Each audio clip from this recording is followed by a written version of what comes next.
Primera parte, el hombre en busca de sentido, un psicólogo en un campo de concentración. Punto clave 1. Un enfoque en la psique del prisionero. El autor, Viktor Frankl, un psicólogo y prisionero con el número 119.104, nos ofrece una perspectiva única. En lugar de centrarse en los grandes y ya conocidos horrores, nos invita a un viaje más íntimo, la exploración de la mente del prisionero común. Frank describe los pequeños tormentos que definían la vida diaria en los campos y cómo estos afectaban la psique de la gente. Nos dice que él mismo no tuvo un trabajo privilegiado como psiquiatra, sino que fue un esclavo más, cavando zanjas y trabajando en las vías del tren, una experiencia que lo conectó con la mayoría. Punto clave 2. La selección y desmoronamiento de la moral. En los campos, las reglas de la sociedad se borraban. La vida se convertía en una lucha despiadada por la existencia. Frank nos presenta una imagen cruda, las elecciones para la cámara de gas. En esos momentos, la gente luchaba por salvar su vida o la de un amigo, sabiendo que otro prisionero, otro número, tendría que tomar su lugar. No había espacio para la ética, solo para la supervivencia. El autor nos habla de la autoselección pasiva. Quienes sobrevivían a años de tormento no eran necesariamente los más fuertes físicamente, sino aquellos que habían perdido todos sus escrúpulos. Los mejores y más dignos, dice Frankl, a menudo no regresaron. También nos presenta a los capós, prisioneros con privilegios que a menudo eran más brutales que los guardias de las SS, porque habían sido elegidos activamente por su carácter violento. Punto clave 3. Un cigarrillo, el último acto de una vida sin esperanza. En este infierno, incluso un objeto tan simple como un cigarrillo adquiría un significado profundo. No era para fumar, era una moneda de cambio vital. Un puñado de cigarrillos podía cambiarse por raciones de sopa para sobrevivir. Por eso, cuando un prisionero fumaba sus propios cigarrillos en lugar de canjearlos, era una señal inequívoca de que había perdido la voluntad de vivir. Ese simple acto era la renuncia final, el abandono de toda esperanza de seguir adelante. Punto clave 4. La valentía de un testimonio auténtico. Frank nos explica por qué decidió escribir el libro sin anonimato, usando su nombre y su número. A pesar de su aversión a exponerse, entendió que el valor de su relato radicaba en su autenticidad. La valentía de la confesión eleva los hechos y demuestra que su testimonio no es una simple teoría, sino una verdad vivida. Al final, el mensaje es claro, incluso en el peor de los sufrimientos, al hombre siempre le queda una última libertad, la de elegir su actitud y encontrar un sentido en medio del dolor. El hombre en busca de sentido, las tres fases de la mente en el campo. Punto clave 5. La fase del shock, estación Auschwitz. Viktor Frankl divide la reacción psicológica de los prisioneros en tres etapas. La primera, que nos describe aquí, es la del shock inicial. Frankl narra su llegada a Auschwitz, la cual ocurrió en un tren abarrotado de 1.500 personas, con la falsa esperanza de ir a una fábrica. Cuando un letrero reveló el nombre de la estación, el simple sonido de la palabra Auschwitz hizo que todos entendieran la horrible realidad, las cámaras de gas y los hornos crematorios. Al descender del tren, la gente veía siluetas del campo y orcas, lo que aumentaba el terror. Una vez que las puertas del vagón se abrieron, la gente se encontró con un grupo de prisioneros de bienvenida, que a primera vista se veían sanos y hasta alegres. Frankl, con la ilusión del indulto, se aferró a esa imagen, pensando que si ellos estaban bien, tal vez él también lo estaría. Pero pronto se dio cuenta de que estos prisioneros eran los capós, aquellos que habían sido seleccionados para tener privilegios y que vivían mejor que antes. Punto clave 6. La primera selección y la pérdida de identidad. Al llegar al campo, se hizo la primera selección, que era un juego de vida o muerte. Un oficial de la SS, con solo un movimiento de su dedo, decidía si un prisionero iba a la izquierda, la cámara de gas, o a la derecha, trabajo forzado. Frank, con el peso de su mochila, logró enderezarse y pasar al lado derecho. Más tarde, se enteraría de que casi el 90% de los recién llegados de su grupo habían sido enviados a la muerte. Un compañero le dijo de forma cruda que su amigo se estaba elevando al cielo, refiriéndose al humo que salía del crematorio. Después de la selección, todos fueron a la desinfección. Les quitaron toda su ropa y pertenencias. Frank intentó desesperadamente salvar el manuscrito de su libro, pero un prisionero veterano se burló de él con la palabra que resumía la nueva realidad: mierda. En ese momento, Frank comprendió que ya no le quedaba nada material, que su única posesión era su existencia desnuda. Punto clave: 7 reacciones psicológicas ante la barbarie. Una vez que se perdió toda esperanza, el shock inicial se transformó en una extraña mezcla de humor macabro y una fría curiosidad. Los prisioneros bromeaban sobre su miseria y se preguntaban qué iba a suceder a continuación. Frank se sorprendió al descubrir que sus conocimientos médicos eran inútiles.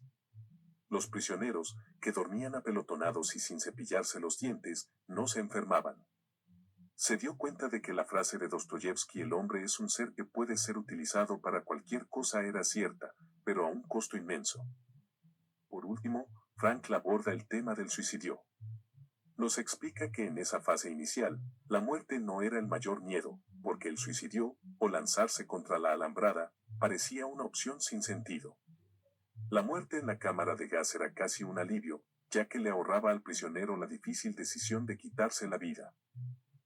Al final, Frank concluye que la reacción de un hombre en una situación tan extrema es, en sí misma, anormal, pero completamente normal dadas las circunstancias. Lo anormal habría sido no perder la razón. Segunda fase: la vida en el campo. Punto clave 1: la apatía, la muerte emocional. Después del shock inicial, el prisionero entraba en una segunda fase, la apatía, una especie de adormecimiento de las emociones. La mente se protegía del sufrimiento diario, convirtiendo al prisionero en un espectador de su propia miseria. Frank lo describe con imágenes impactantes: presenciar a un capo golpear a un niño de 12 años con los dedos congelados, o ver a otros prisioneros despojar el cuerpo aún caliente de un compañero fallecido para robarle zapatos, comida o un trozo de cuerda. Estas escenas, que en el mundo exterior serían horribles, no provocaban ninguna emoción en el prisionero. La única meta era sobrevivir. Punto clave 2: el dolor mental es peor que el físico. Frank argumenta que el mayor sufrimiento no era el físico, sino el mental, causado por la injusticia y el insulto. Un simple golpe, un insulto o una burla podían herir más que el dolor de los azotes, porque trataban al prisionero como un objeto o un animal. Frank relata 2 incidentes personales. El primero, cuando un guardia le arrojó una piedra a modo de castigo, como si fuera una bestia. El segundo, cuando un capataz brutal le dijo que moriría como un animal por su falta de fuerza, preguntándole qué hacía antes de ser prisionero, a lo que Frank respondió que era médico. El capataz no solo se burló, sino que lo golpeó de forma irracional. Este evento muestra la indignación que, a pesar de la apatía, aún podía surgir ante la crueldad más absurda. Punto clave 3: la regresión psicológica. La vida en el campo era tan brutal que la mente del prisionero se regresaba a un estado más primitivo. Los sueños ya no eran sobre la libertad, el amor o el futuro, sino sobre las necesidades básicas: pan, pasteles y baños de agua caliente. Frank recuerda que un compañero tenía una pesadilla horrible, pero él se contuvo de despertarlo, sabiendo que la realidad del campo era 1000 veces peor que cualquier sueño. La desnutrición era tan extrema que el deseo sexual desaparecía por completo y los músculos se consumían. Los prisioneros podían predecir quién sería el próximo en morir al ver los cuerpos demacrados. Esto los llevaba a un estado de total despersonalización, no eran más que una masa de carne humana. Punto clave 4: la falta de sentimentalismo y las distracciones. La apatía llevaba a una pérdida total de sentimentalismo. Frank lo experimentó cuando, al pasar en un tren por su ciudad natal de Viena, le rogó a sus compañeros que lo dejaran ver por la ventana, pero ellos lo rechazaron con un cínico "ya lo tienes demasiado visto". A pesar de todo, la mente se aferraba a 2 distracciones. Política: los prisioneros estaban obsesionados con rumores sobre el avance de la guerra, buscando cualquier señal de esperanza. Religión: las creencias religiosas se volvían más profundas y sinceras que nunca, con oraciones improvisadas en los barracones o en los vagones de ganado. Frank concluye que la apatía era un escudo de defensa esencial. El prisionero se centraba únicamente en la conservación de su vida, lo que hacía que cada día que pasaba fuera un logro, un día más en la lucha por sobrevivir. Punto clave 5. La vida espiritual en el campo. A pesar de la degradación física y mental, Frank revela una paradoja: las personas con una rica vida intelectual podían encontrar una libertad interior al refugiarse en sus pensamientos. Al marchar hacia el trabajo, Frank se transportaba mentalmente, imaginando a su esposa. Descubrió que el amor es la meta más alta del hombre y que, aun sin saber si ella estaba viva, la fuerza de su amor y la imagen de su amada le daban un sentido a su sufrimiento. Esta conexión espiritual, libre de las circunstancias externas, le permitió trascender su dolor y encontrar consuelo en la belleza de la naturaleza, como un atardecer o un amanecer. Punto clave 6. El humor y la felicidad negativa. El humor, aunque fugaz, también se convirtió en una herramienta de supervivencia. Frank cuenta cómo él y otros prisioneros inventaban historias graciosas sobre su futuro para encontrar un momento de alivio. Este humor les permitía crear una distancia psicológica de la terrible realidad. La felicidad en el campo no era positiva, sino negativa, la simple liberación del sufrimiento. Cosas tan pequeñas como una sopa con algunas judías o no tener que hacer revista a la intemperie eran motivo de alegría inmensa. Punto clave 7. La relatividad del sufrimiento. El texto demuestra que el sufrimiento es relativo. Los prisioneros envidiaban a los convictos comunes por su vida feliz, y a su vez, los que trabajaban afuera envidiaban a los que lo hacían en un techo. La relatividad del dolor se muestra con la llegada a un campo sin crematorio. A pesar de tener que pasar la noche a la intemperie, la ausencia de una chimenea les dio una enorme sensación de alivio y felicidad. La vida en el campo de concentración redujo al hombre a su instinto más básico, la supervivencia. Esto los hacía volverse parte de la masa, buscando no llamar la atención, pues esto era lo más peligroso. Punto clave 8. La necesidad de soledad. Frank también explora la necesidad de soledad en un entorno de convivencia forzada. A pesar de estar rodeados de personas todo el tiempo, el prisionero anhelaba un momento para estar solo con sus pensamientos. En un campo de reposo, encontró un lugar junto a la alambrada, donde podía tener un momento de paz para reflexionar. Su relato culmina con la idea de que la vida del campo, aunque cruel, reveló la capacidad humana de trascender su destino a través de la libertad de elección de su actitud y de encontrar un propósito incluso en el mayor de los sufrimientos. Punto clave 9. El valor de la vida y el juego del destino. En el campo de concentración, la vida humana tenía un valor insignificante. Los prisioneros eran solo números, y su existencia carecía de importancia individual. Frank nos cuenta la historia de un joven que cambió su número con el de su hermano para que éste pudiera ir en un convoy, demostrando que lo único que importaba era que las listas estuvieran correctas. Frank relata varias situaciones en las que el destino parecía jugar con los prisioneros, como cuando un transporte que se creía mortal resultó ser de salvación, mientras que el que parecía seguro acabó en una tragedia. Punto clave 10. La irritabilidad y los complejos de inferioridad. La apatía de los prisioneros era resultado del hambre, la falta de sueño y la irritabilidad general. Esto se sumaba a un complejo de inferioridad generalizado, ya que los hombres que antes eran alguien ahora no eran nada. Se sentían degradados y resentían a los prisioneros más privilegiados, como los capós, que se sentían promovidos. Esta tensión se manifestaba en violencia y conflictos constantes. Frank confiesa que él mismo tuvo que luchar contra la apatía y la irritabilidad, y que solo logró mantener el control al recordar su propósito. Punto clave 11. La libertad interior del ser humano. Frank desafía la idea de que el hombre es solo un producto de su entorno. Concluye que, incluso en las peores circunstancias, el hombre tiene la libertad de elegir su actitud. En el campo, había prisioneros que, en lugar de sucumbir a la apatía y la violencia, ayudaban a los demás y les daban su última porción de pan. Estos ejemplos, aunque pocos, demuestran que la libertad espiritual no puede ser arrebatada. La dignidad humana se preserva a través de la actitud personal frente al sufrimiento. Punto clave 12. La importancia del sufrimiento con sentido. Frankl argumenta que el sufrimiento, el destino y la muerte son partes inseparables de la vida. Aceptar el sufrimiento y encontrarle un sentido profundo es lo que dignifica a la persona. La vida tiene un propósito, incluso en las situaciones más extremas. La pregunta clave no es si se sobrevivirá, sino si se será digno de los sufrimientos que se han soportado. Al final, el modo en que un hombre carga con su cruz es la oportunidad de demostrar su valía. Punto clave 13. La existencia provisional y el tiempo. Frank profundiza en la idea de la existencia provisional de los prisioneros, una vida sin un futuro claro o una fecha de liberación. Esta incertidumbre provocaba una deformación del tiempo, donde los días se sentían interminables por el sufrimiento, mientras que las semanas pasaban rápidamente. Esta falta de meta llevaba a muchos a vivir en el pasado, idealizando sus vidas anteriores y perdiendo el sentido de la oportunidad presente.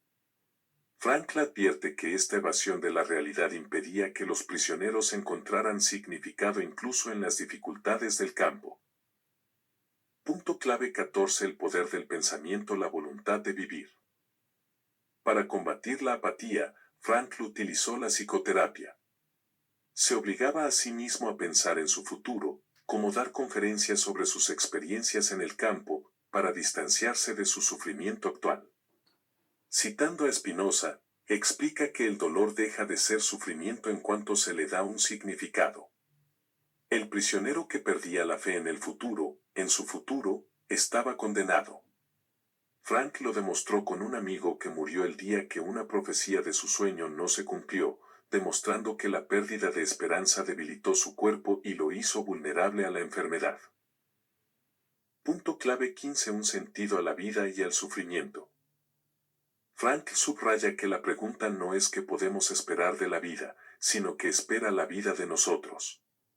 Cada persona y cada situación son únicas, por lo que el significado de la vida no se puede definir en términos generales, sino que se encuentra al asumir la responsabilidad de responder a las tareas que la vida nos presenta. Para los prisioneros, su tarea era aceptar y soportar el sufrimiento con dignidad. Para Frankl, esta aceptación no era una forma de pasividad, sino una manera de encontrar un significado profundo, una victoria interior. Punto clave 16. Apoyo psicológico a los compañeros. El autor relata cómo intentó ayudar a sus compañeros, especialmente a aquellos al borde del suicidio. Les recordó que alguien o algo los esperaba, ya fuera un ser querido o un trabajo inconcluso. Esta conciencia de ser irreemplazables y responsables les daba una razón para vivir. En una ocasión, en un momento de gran desesperación, Frankl habló a un grupo de prisioneros sobre el significado de su sufrimiento. Les recordó que lo vivido no se podía perder y que, aun en su agonía, su lucha tenía un sentido y que alguien, un ser amado, Dios, los observaba. Sus palabras les devolvieron la esperanza. Punto clave 17. La psicología de los guardias del campamento. Frank finaliza esta parte abriendo una nueva pregunta: ¿cómo era posible que los guardias del campo actuaran de manera tan cruel? Afirma que, aunque parezca increíble, las atrocidades eran reales. Su intención es examinar la psicología detrás de esta conducta, explorando cómo hombres ordinarios podían llegar a cometer tales actos, un tema que abordará a continuación. Frank aborda la pregunta sobre cómo los guardias del campo podían cometer tales atrocidades. Explica que la respuesta no es sencilla, ya que había diferentes tipos de individuos entre ellos. Sádicos clínicos: algunos guardias eran sádicos en el sentido estricto de la palabra. A menudo, se les seleccionaba específicamente para tareas brutales. Insensibilización gradual: la mayoría de los guardias se volvieron emocional y moralmente insensibles con el tiempo, normalizando la brutalidad. Aunque no todos participaban activamente en la crueldad, su apatía permitía que otros lo hicieran. Personas con compasión: sorprendentemente, había individuos decentes entre los guardias. Frank cuenta la historia de un comandante de las SS que usaba su propio dinero para comprar medicinas para los prisioneros y que fue protegido por prisioneros judíos después de la liberación. Un simple acto de bondad, como un trozo de pan y una mirada amable, podía conmover profundamente a los prisioneros, ya que les recordaba su humanidad. Punto clave 18. Dos razas de hombre. Frank concluye que la experiencia del campo de concentración le enseñó que solo existen dos razas de hombres en el mundo, la de los decentes y la de los indecentes. Estas razas no se basan en el grupo al que pertenecen, guardia o prisionero, sino en la elección individual de ser buenos o malos. El bien y el mal coexisten en cada ser humano y se manifiestan en las circunstancias extremas. La vida en el campo desnudó el alma humana y mostró sus abismos. Frank cierra con una reflexión poderosa: el hombre es el ser que siempre decide lo que es. Es capaz de inventar las cámaras de gas, pero también es capaz de entrar en ellas con dignidad, rezando. La experiencia del campo confirma que la libertad de elegir una actitud moral, incluso frente a la muerte, es la última libertad humana. Tercera fase, después de la liberación. En la tercera y última fase, Frank analiza la psicología del prisionero liberado. Describe el momento en que se iza la bandera blanca en el campo y la tensión se relaja, pero no de forma eufórica. En cambio, los prisioneros se arrastran hacia las puertas del campo, tímidos y sin poder creer que son libres. Afuera, caminan lentamente. Los guardias, ahora vestidos de civiles, les ofrecen cigarrillos. Sienten dolor en las piernas, pero se reponen para ver el mundo como hombres libres. Aunque se repiten "somos libres", la palabra ha perdido su significado. No pueden asimilar la realidad de la libertad. Llegan a un prado con flores, pero estas no les provoca ningún sentimiento. El primer destello de alegría aparece al ver un gallo de cola multicolor, pero es fugaz. Un compañero confiesa: para ser franco, no, al ser preguntado si fue feliz ese día. Habían perdido la capacidad de sentir alegría y tenían que volver a aprender. Psicológicamente, lo que sienten es despersonalización. Todo parece irreal, como un sueño del que han despertado tantas veces antes. El cuerpo, sin embargo, reacciona primero, comen vorazmente, hablan sin parar para liberar la presión mental de años. La mente se libera más lentamente. Frank cuenta que un día se arrodilló en un prado y, al ver la tierra y el cielo, repitió una y otra vez: desde mi estrecha prisión llamé a mi Señor y Él me contestó desde el espacio en libertad. Con ese momento, sintió que su vida comenzaba de nuevo, paso a paso, hasta volver a ser un ser humano. Sin embargo, la liberación no es sin peligros. Los prisioneros más primitivos, al verse libres de la opresión, se convierten en opresores, pensando que tienen derecho a hacer lo que quieran. Uno le dice a Frank: al querer pisar un campo de trigo, mi mujer y mi hijo han muerto en la cámara de gas, y me vas a prohibir que tronche unas pocas espigas de trigo. La amargura y la desilusión son otras amenazas. Frank menciona la amargura de volver a casa y que la gente diga no sabíamos nada o nosotros también sufrimos, sin entender lo que pasaron. Pero la peor desilusión era la de no encontrar a los seres queridos cuyo recuerdo los mantuvo con vida. A pesar de todo, Frank concluye con una frase poderosa: el hombre que ha sufrido tanto ya no tiene nada a lo que temer, excepto a su Dios. Parte segunda. Conceptos básicos de logoterapia. Viktor Frankl, para dar una exposición más completa de su doctrina terapéutica, la logoterapia, compara su enfoque con el psicoanálisis de Freud y la psicología de Adler.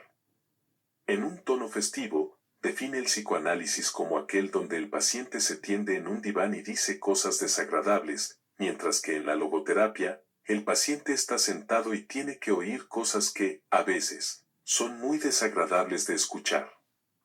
Frankl explica que, a diferencia del psicoanálisis, que es retrospectivo, la logoterapia mira hacia el futuro, hacia los cometidos y sentidos que el paciente tiene que realizar. La palabra griega logos significa sentido, significado o propósito. La logoterapia se centra en la búsqueda de un sentido en la vida humana, una fuerza primaria que él llama voluntad de sentido. Esta se contrapone al principio de placer, voluntad de placer, del psicoanálisis y a la voluntad de poder de la psicología de Adler. Frankl argumenta que el hombre es capaz de vivir y morir por sus ideales y principios. Punto clave 1. La búsqueda de sentido puede frustrarse, dando lugar a la frustración existencial. Esta puede llevar a lo que Frankl llama neurosis noógena, un tipo de neurosis con origen en la dimensión noológica o espiritual, no en lo psicológico. Es decir, los problemas vienen de conflictos de conciencia o dilemas morales, no de conflictos entre instintos. Frankl critica la psicoterapia tradicional que trata estos problemas como si fueran síntomas de una enfermedad mental y no una angustia espiritual que debe ser enfrentada. Punto clave 2. La no dinámica es la tensión necesaria entre lo que ya se ha logrado y lo que todavía no se ha conseguido. Frankl cita a Nietzsche, quien tiene un porqué para vivir puede soportar casi cualquier cómo. Esta tensión es un requisito indispensable para la salud mental, no el equilibrio o la homeostasis. La búsqueda de sentido no empuja al hombre, lo atrae, y es él quien elige si cumplirlo o no. Punto clave 3. El vacío existencial, un fenómeno muy extendido en el siglo XX, es el sentimiento de que la vida carece de sentido. Se debe a que el hombre perdió sus instintos animales y, en la era moderna, las tradiciones. Al no saber qué hacer, la gente cae en el conformismo, hacer lo que otros hacen, o el totalitarismo, hacer lo que otros quieren que haga. Esto se manifiesta en tedio, la neurosis del domingo, alcoholismo, delincuencia, y en la búsqueda de compensaciones como el placer o el poder. Punto clave 4. Frankl afirma que el sentido de la vida no es algo general, sino único y específico para cada individuo, en cada momento. No es el hombre el que debe preguntar por el sentido de la vida, sino que la vida le pregunta a él y él debe responder siendo responsable. La logoterapia intenta hacer al paciente consciente de su responsabilidad para encontrar su sentido. La autorrealización no es una meta en sí misma, sino un efecto secundario de la trascendencia, del compromiso del hombre con algo o alguien más allá de sí mismo. Según la logoterapia, se puede encontrar sentido en la vida de tres maneras. Realizando una acción. Teniendo algún principio, como el amor o la apreciación de la belleza. Por el sufrimiento. El sentido del amor y el sufrimiento. Punto clave 5. Frankl explica que el amor es la única manera de conocer a otro ser humano en lo más profundo de su ser. A través del amor, se perciben las potencialidades de la persona amada y se le ayuda a manifestarlas. No se considera el amor como un subproducto del sexo, sino el sexo como una forma de expresar el amor. Punto clave 6. El sufrimiento es otro cauce para encontrar sentido. Frankl argumenta que, cuando se enfrenta a un destino inevitable, como una enfermedad incurable, la persona tiene la oportunidad de encontrar un sentido profundo en su actitud ante ese sufrimiento. Cita el caso de un doctor que sufre por la muerte de su esposa, a quien Frankl le dice que al sobrevivir, le ha ahorrado a ella el dolor. El sufrimiento, si es necesario, deja de serlo en el momento en que se le encuentra un sentido, como el sacrificio. La logoterapia no solo ayuda al paciente a recuperar su capacidad de trabajar y disfrutar, sino también su capacidad de sufrir si es necesario, para que incluso el sufrimiento tenga sentido. Esto va en contra de la idea de que la infelicidad es siempre un síntoma de desajuste. Frankl recuerda una de sus experiencias más profundas en los campos de concentración. Al perder el manuscrito de su libro, tuvo que enfrentarse a la pregunta de si su vida tenía sentido sin su hijo espiritual. Encontró una página de una oración judía, lo que interpretó como un desafío a vivir sus pensamientos en vez de solo escribirlos. Se dio cuenta de que lo que importaba no era sobrevivir, sino encontrar sentido al sufrimiento que él y los demás estaban viviendo. Punto clave 7. Neurosis colectiva, críticas y el credo psiquiátrico. La neurosis colectiva de nuestra época es el vacío existencial, una forma de nihilismo donde la vida carece de sentido. La psicoterapia no puede curarla si se deja influir por filosofías nihilistas que niegan la libertad humana y ven al hombre como un mero resultado de sus condiciones. Frankl critica el pandeterminismo, la creencia de que el hombre está totalmente determinado por su herencia y su entorno, lo que lo convierte en un robot. Él sostiene que el hombre tiene la libertad de tomar una postura ante sus condiciones y de determinarse a sí mismo en cada momento. Esta libertad lleva a la responsabilidad. Por eso, Frank sugiere que la Estatua de la Libertad en Estados Unidos debería complementarse con una Estatua de la Responsabilidad. En su credo psiquiátrico, Frank afirma que incluso el neurótico o el psicótico conserva un resto de libertad y, por lo tanto, su dignidad. Recuerda el caso de un paciente con alucinaciones que se mantenía bajo control por su fe en Dios, demostrando que la psicosis no toca el núcleo central de la personalidad. Frank critica la visión de la psiquiatría tradicional que trataba la mente como un mecanismo y la terapia como una técnica. Defiende una psiquiatría rehumanizada que vea al ser humano detrás de la enfermedad, no solo a una máquina cerebral dañada. En los campos de concentración, presenció cómo algunos se comportaban como cerdos y otros como santos, lo que demostraba que el hombre tiene la capacidad de elegir qué potencialidad manifestar. Concluye que el hombre es el ser que inventó las cámaras de gas, pero también el que entró en ellas con la cabeza erguida. Punto clave 8. La logoterapia como técnica. Frank también introduce la intención paradójica, una técnica para tratar neurosis basadas en la ansiedad anticipatoria. El miedo a que algo suceda a menudo provoca que suceda. La intención paradójica invierte esta actitud. Se le pide al paciente que desee que suceda lo que teme. Un hombre que temía sudar fue aconsejado a intentar sudar 10 litros, lo que lo liberó de su fobia. Esta técnica utiliza el sentido del humor y la capacidad de uno de distanciarse de su propia neurosis. Otra técnica es la de reflexión, que combate la hiperreflexión o atención excesiva en uno mismo. Por ejemplo, una mujer que se concentraba tanto en tener un orgasmo, fue aconsejada a enfocarse en su compañero, lo que le permitió experimentarlo espontáneamente. Frank concluye que la logoterapia combate el vacío existencial de nuestra época, que es una forma de nihilismo. Al no tener un instinto ni una tradición que le diga qué hacer, el hombre termina haciendo lo que otros hacen, conformismo, o lo que otros quieren, totalitarismo. La logoterapia, en contraste, le ayuda a descubrir un sentido que le es propio, devolviéndole su libertad y su responsabilidad.